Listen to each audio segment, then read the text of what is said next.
यदा लंबोदरं हन्ति सतां मृत्युः सम्भवं तदा लम्बे दयालम्बं लम्बोदरपदाम्बुजं शारदा शारदाम्बोजवदनां वदनाम्बुजे सर्वदा सर्वदास्माकं सन्निधिं सन्निधिं क्रियात्।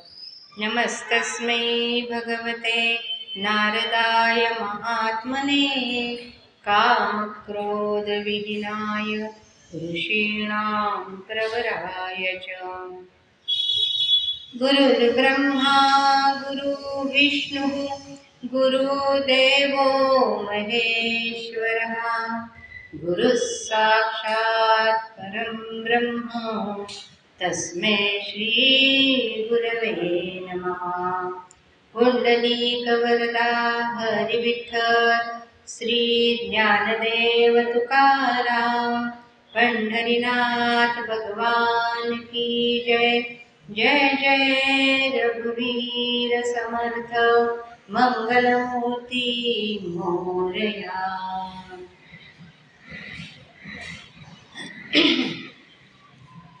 निरूपणाला घेतलेला अभंग माऊली हरिपाठातून नाम घ्यायला सांगतात, नामाची गोडी कशी आहे हे सांगतात, नामाची सवय लावून घ्या हेही सांगतात आणि मग नामामुळे होणारे फायदे, मनुष्याला मिळणारे फायदे. मनुष्य हा नेहमी फायद्यासाठी जगत असतो, कशात फायदा आहे हे बघत असतो. म्हणून माऊलींनी हे बरोबर हेरलेलं आहे आणि मानव जीवनाचं जीविताचं इतिसार कशात आहे तर नामामध्ये आहे हे सांगताना त्यांनी हरिपाठाची रचना केलेली आहे. हरिपाठामध्ये आत्तापर्यंत आपल्याला माऊलींनी नामस्मरण करून जीव कसा उद्धरावा हे सांगताना देवाच्या द्वारात, देवळाच्या नव्हे देवाच्या द्वारात क्षणभर उभं राहून हरिमुखे म्हणा हरिमुखे म्हणा म्हणजे त्यांनी काय होईल हे नामस्मरण करून तर चारी मुक्ती प्राप्त होतील. पुढच्या अभंगात ते सांगतात की वेदशास्त्राने सांगितलेले जीव शिव समान आहे, भगवंताची अद्वैत सत्ता ही त्यांनी त्या अभंगात सांगितलेली आहे. त्याच्या पुढच्या अभंगात ते सांगतात की निर्गुणाची उपासना करता येत नाही, म्हणून सगुणाची उपासना करायची तर काय करायचं तर नाम घ्यायचं, सगुणाच्या नाम घ्यायचं. मग ते कोणाचं घ्यायचं, कसं घ्यायचं हेही ते आपल्या अभंगातनं मार्गदर्शन करतात. त्याच्या पुढच्या अभंगात ते सांगतात की नाम कसं घ्यायचं, आधी नाम घ्या म्हणून सांगितलेलं आहे, पण नाम हे भावरूप, मनामध्ये त्याच्याबद्दलचा प्रेमभाव असला पाहिजे, अशा भावानुसार नाम घ्या असं ते सांगतात. त्याच्या पुढे नाम परमेश्वराचं कोणतं घ्यायचं, रामकृष्ण हरी केशव विठ्ठल हे सांगून सुद्धा परत ते आपल्या जीवनामध्ये गुरुचं महत्त्व किती आहे हे सांगताना गुरुमुखातून आलेलं नाम सदैव जप करावा असं सांगतात. गुरुचा अनुग्रह घेऊन नाम घ्यावे. त्याच्या पुढच्या अभंगात ते सांगतात तो परमात्मा सर्व व्यापी आहे, त्याचे नाम घ्या. त्याच्या पुढे जाऊन सांगतात नामामुळे मनोमार्ग गती संपते. मनोमार्ग गती ह्याचा अर्थ आपण बघितला होता की विषय वासनांची धाव ती नामस्मरणामुळे संपते, कारण त्याच्यात अर्थच नाही हेच सांगतात ते. आणि त्याच्या पुढे सांगतात की ध्यानाचं महत्त्व सांगून विष्णूचे ध्यान करावे. मग विष्णू कोण, वैष्णव कोण ह्याचं विवरण त्यांनी त्याच्यात केलेलं आहे. त्याच्या पुढे जाऊन आता म्हणतात की नामाची महती सांगताना नामधारकाचे काय होतं तर स्वतः तर उद्धरूनच जातो, परंतु त्याचं कुळ सुद्धा दोन्हीही उद्धरून जातात असं माऊली आपल्याला मार्गदर्शन करतात. आता ह्या अभंगामध्ये त्यांनी हेच सांगितलेलं आहे की कुळ कसं उद्धरून जातं. त्रिवेणी संगमी नाना तीर्थे भ्रमी चित्त नाही नामी तरी ते व्यर्थ, नामासी विन्मुख तो नर पापिया, हरिविणे धावया न पवे कोणी. पुराण प्रसिद्ध बोलिले वाल्मिक, नामे तिन्ही लोक उद्धरती. ज्ञानदेव म्हणे नाम जपे हरीचे, परंपरा त्याचे मूळ शुद्ध. ग्वाही देतात आपल्या अभंगातनं ते नामधारकाचा.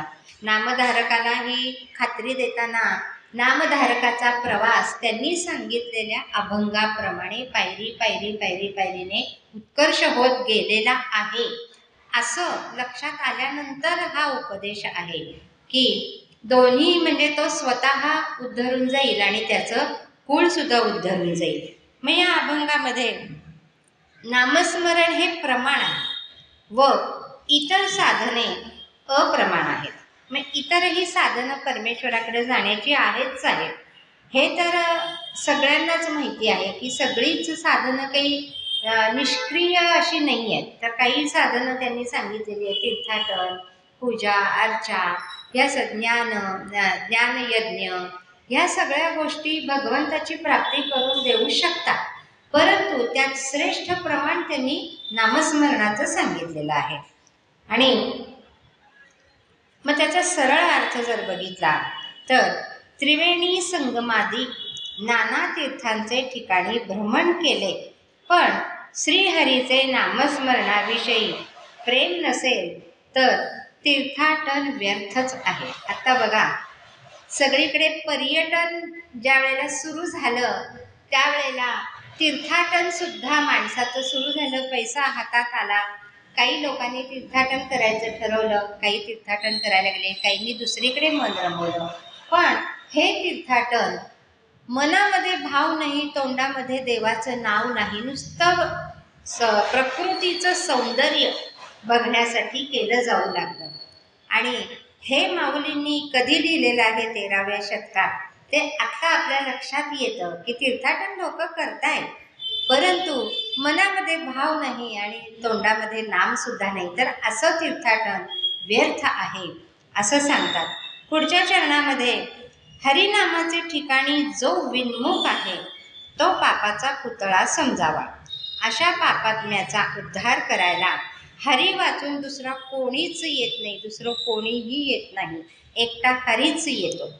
आणि त्याच्या पुढच्या चरणात म्हणतात, होऊन कृतार्थ झाले असे पुराण प्रसिद्ध वाल्मिकी ऋषी म्हणतात की हरिनामाने तिन्ही लोकांचा उद्धार होतो. त्याच्या पुढच्या चरणात म्हणतात की ज्ञानेश्वर महाराज म्हणतात, जो कोणी श्रीहरीचे नामस्मरण करतो त्याचे कुळ पिढ्यानपिढ्या शुद्ध होते. तर पूर्ण कुळच शुद्ध होते, पुढच्या पण पिढ्या शुद्ध होतात आणि होऊन गेलेल्या पिढ्या सुद्धा शुद्ध होतात. म्हणजे होऊन गेलेल्या म्हणजे ज्या मुक्तीसाठी ताटकळत आहेत त्यांचा सुद्धा उद्धार होतो. इतकं नामस्मरणाचं महत्त्व आपल्या जीवनामध्ये आहे. मग माणूस काय करतो, स्वतःच्या सुखासाठी अहोरात्र झटत असतो. इतका झटत असतो की धडपड नुसती चालू असते. सकाळी उठल्यापासून माऊली तर करते, पण घरातले पुरुषही धडपड करत असतात. इतकी करतात की धड पडेपर्यंत धडपड चालू असते. तसाच एक राजा होता आणि ह्या राजाला 4 राण्या होत्या. अतिशय चांगला राजा होता. त्याच्या राण्या एकापेक्षा एक सुंदर होत्या. पहिली सुंदर, दुसरी सुंदर, तिसरी सुंदर आणि चौथी मात्र सुंदर जरी असली तरी त्याचा देखावा किंवा तिला अभिमान वगैरे असं काही नव्हतं. आणि असा हा राजा कर्तबगार होता मरणासन्न अवस्थेपर्यंत पोचला. ते पोचल्यानंतर त्याला असं वाटायला लागलं, मरणाची भीती वाटायला लागली. मनुष्याला सगळ्यात मोठी भीती ही मरणाचीच असते, बाकी कशाची भीती नसती. चोराने पैसे लुबाडले तरी सुद्धा ते परत मिळवता येतील या आशेवरती मनुष्य जगत असतो. किंवा आजारी पडला तरी डॉक्टरांकडनं औषध घेऊन त्यातनं बरा होतो. पण मृत्यूच उभा पुढे ठाकला तर मात्र तो घाबरतो की आता इह यात्रा संपणार, हे सुख इथलं संपणार, त्याच्यासाठी तो घाबरत असतो. मग हा राजा आसन्न मरण अवस्थेत आहे आणि आता त्याला मृत्यूचं भय वाटतंय. तो विचार करतोय की मी किती माझ्या राण्यांचे लाड केलेले आहेत, किती कौतुक केलेले आहे, त्यांचा वेळोवेळी हट्ट पुरवलेला आहे, तर ह्या माझ्याबरोबर सहज येतील, म्हणजे मला भीती वाटणार नाही एकटेपणाची. असं म्हणून राजाने पहिल्या राणीला बोलवलेलं आहे. पहिली राणी आली आणि तिला राजा म्हणतो की तू माझ्याबरोबर येशील का?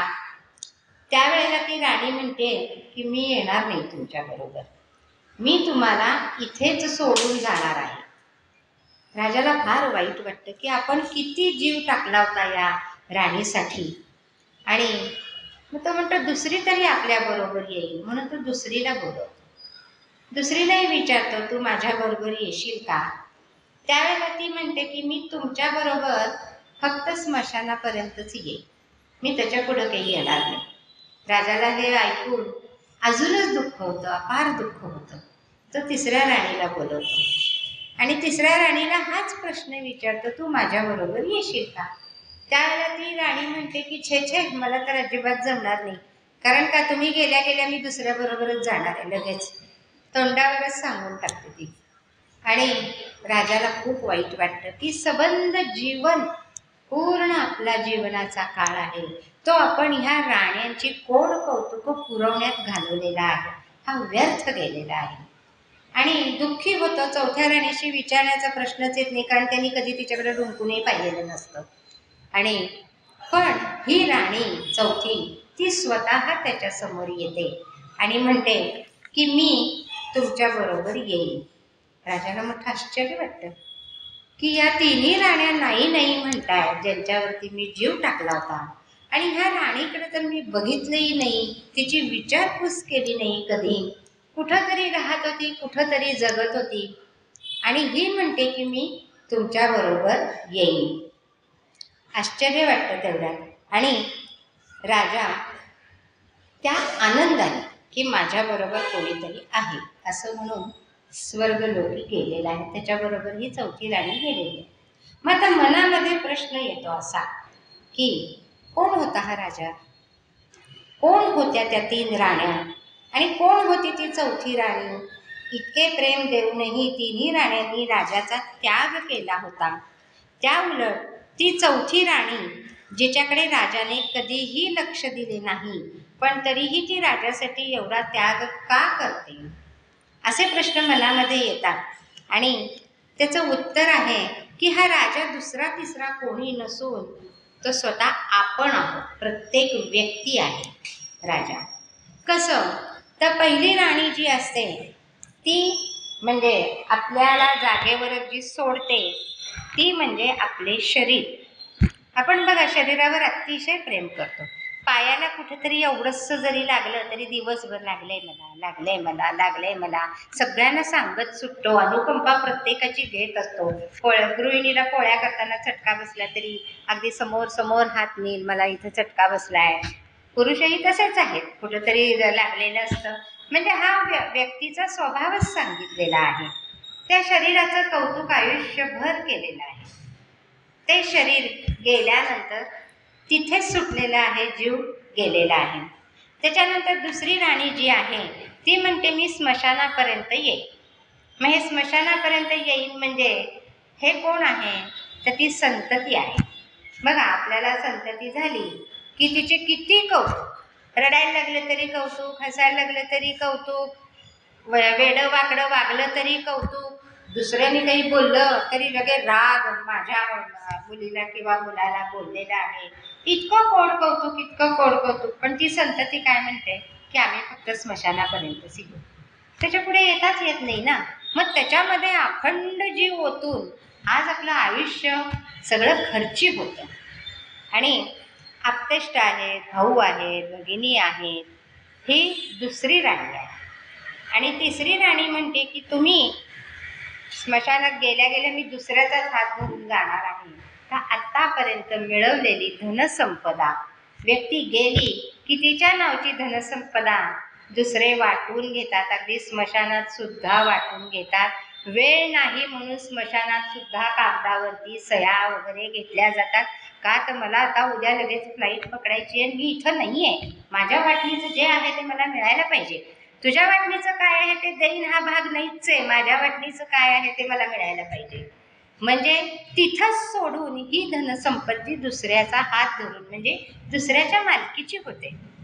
आणि मग आता चौथी राणी जी ह्याच्याबरोबर गेलेली आहे ती म्हणजे कोण, तर आपलं जे पुण्यकर्म जे आहे, पापकर्म ही ह्याच्यात आहेच आहे, परंतु इथं पुण्यकर्माचाच उच्चार का करायचा, तर मनुष्याने जीवनभर पुण्यकर्मच कमवायला पाहिजे, पाप कमवता नाहीये.